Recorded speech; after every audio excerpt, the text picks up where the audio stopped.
மதுரை மத்திய தொகுதியில் புதிய நீதி கட்சி சார்பில் இரட்டை இலை சின்னத்தில் களம் காண உள்ள இயக்குனரும் நடிகரும் தயாரிப்பாளருமான சுந்தர் சி சமூக வலைதள பக்கத்தில் வீடியோ ஒன்றை வெளியிட்டுள்ளார். அதில் மதுரை மத்திய தொகுதியில் இரட்டை இலை சின்னத்தில் போட்டியிட உள்ள தனக்கு எப்போதும் போல மக்கள் ஆதரவும் அன்பும் அளிக்க வேண்டும் என வேண்டுகோள் விடுத்துள்ளார். அன்பான உங்களுக்கு என்னுடைய பணிவான வணக்கம். இதுதான் என்னுடைய அபிஷியல் சோசியல் மீடியா அக்கௌண்ட். இதுவரைக்கும் சினிமால ஒரு இயக்குனரா, தயாரிப்பாளரா, நடிகரா நிறைய படங்கள் உங்களை சந்தோஷப்படுத்தி இருக்கேன்னு நான் நம்புறேன். இப்ப என்னுடைய புதிய வாழ்க்கையை ஒன்று ஆரம்பிக்கிறேன். முதலாக பாலிடிக்ஸ்ல என்ட்ரி ஆயிருக்கேன்.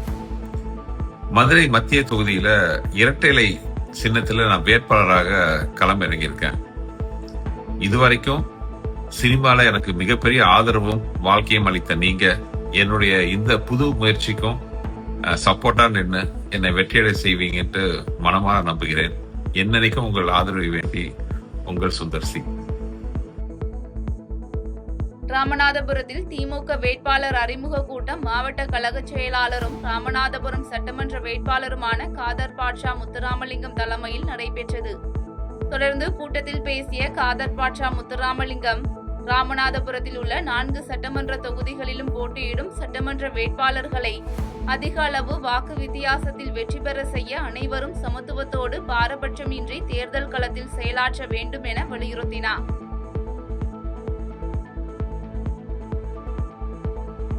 புதுச்சேரி மாநிலம் காரைக்கால் மாவட்டத்தில் உள்ள பிரசித்தி பெற்ற அருள்மிகு ஸ்ரீ சுந்தராம்பிகை உடனமர் ஸ்ரீ கைலாசநாத சுவாமி கோயிலில் பங்குனி உத்திர பிரம்மோற்சவ பெருவிழாவை முன்னிட்டு தேரோட்டம் நிகழ்ச்சி வெகு விமர்சையாக நடைபெற்றது.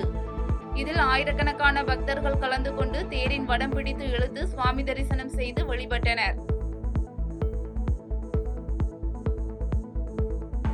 திருவண்ணாமலை மாவட்டம் ஆரணியில் அதிமுக வேட்பாளர் ஜெயசுதா லட்சுமிகாந்தனை ஆதரித்து வரும் ஏப்ரல் 4ஆம் தேதி அதிமுக பொதுச் செயலாளர் எடப்பாடி பழனிசாமி பிரச்சாரம் மேற்கொள்ள உள்ள இடத்தினை அதிமுகவினர் ஆய்வு செய்தனர். மேலும் முன்னாள் அமைச்சர்களும் வடக்கு மற்றும் கிழக்கு மாவட்ட கழக செயலாளர்கள் முக்கூர் சுப்பிரமணியன், எஸ். ராமச்சந்திரன் மற்றும் ஆரணி சட்டமன்ற தொகுதி வேட்பாளரும் மத்திய மாவட்ட கழக செயலாளருமான ஜெயசுதா லட்சுமிகாந்தன் ஆகியோர் பிரச்சாரம் மேற்கொள்ளும் இடத்தினை ஆய்வு செய்தனர்.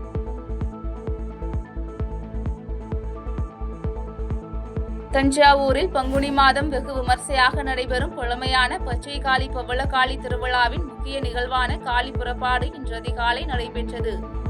மேலும் வெவ்வேறு கோயில்களில் இருந்து பச்சை காளி பவளகாளி புறப்பாடாகி நகரின் முக்கிய வீதிகள் வழியாக உலா வந்து பக்தர்களுக்கு அருள்பாலித்த நிலையில் வீதிகளில் உலா வந்த காளியை பக்தர்கள் வழிபட்டனர்.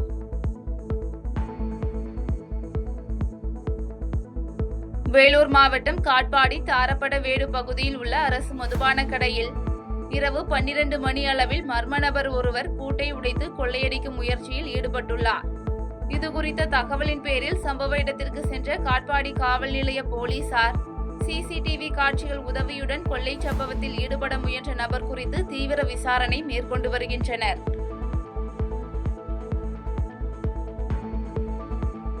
வேலூர் PSS கோயில் தெருவில் உள்ள சம்பவ்நாத ஜெயின் ஆலயத்தில் இருந்து இன்று மகாவீரர் ஜெயந்தியை முன்னிட்டு சிறப்பு பூஜைகள் செய்யப்பட்ட அரிசியை கொண்டு வழிபாடு நடைபெற்றது.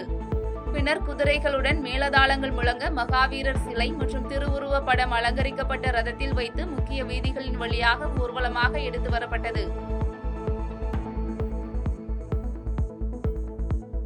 காஞ்சிபுரம் சட்டமன்ற தொகுதியில் நாம் தமிழர் கட்சி வேட்பாளராக அறிவிக்கப்பட்ட வெற்றி செல்வி தமிழ் எழுத்துக்கள் பொறிக்கப்பட்ட பட்டுப்புடவை அணிந்து காஞ்சிபுரம் சார் ஆட்சியரிடம் வேட்புமனுவை தாக்கல் செய்தார்.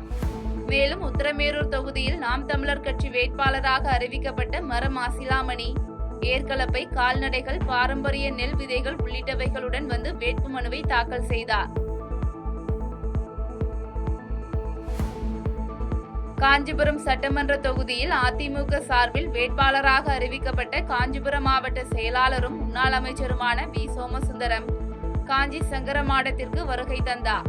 மேலும் காஞ்சி சங்கரமாடத்தில் காஞ்சி சங்கராச்சாரியா ஸ்ரீ விஜயேந்திர சரஸ்வதி சுவாமிகளை நேரில் சந்தித்து காஞ்சிபுரம் சட்டமன்ற தொகுதிக்கான தேர்தலில் வெற்றி பெற வேண்டி ஆசி பெற்றார். மதுரை மாவட்டம் திருமங்கலம் தொகுதி மைதான்பட்டி கிராமத்தில் பிரச்சாரம் மேற்கொண்ட அதிமுக வேட்பாளர் ஆர்பி உதயகுமார் வாகனத்தில் தேர்தல் பறக்கும் படையினர் சோதனை மேற்கொண்டனர்.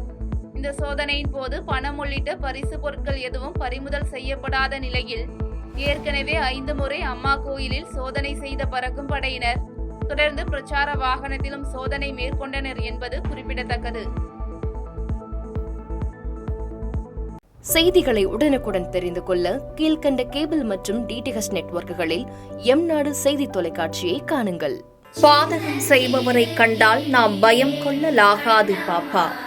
மோதி மிதித்துவிடு பாப்பா, அவர் முகத்தில் உமிழ்ந்துவிடு பாப்பா. அண்மை செய்திகளை உடனுக்குடன் தெரிந்து கொள்ள இணைந்திருங்கள் எம்நாடு தொலைக்காட்சியுடன்.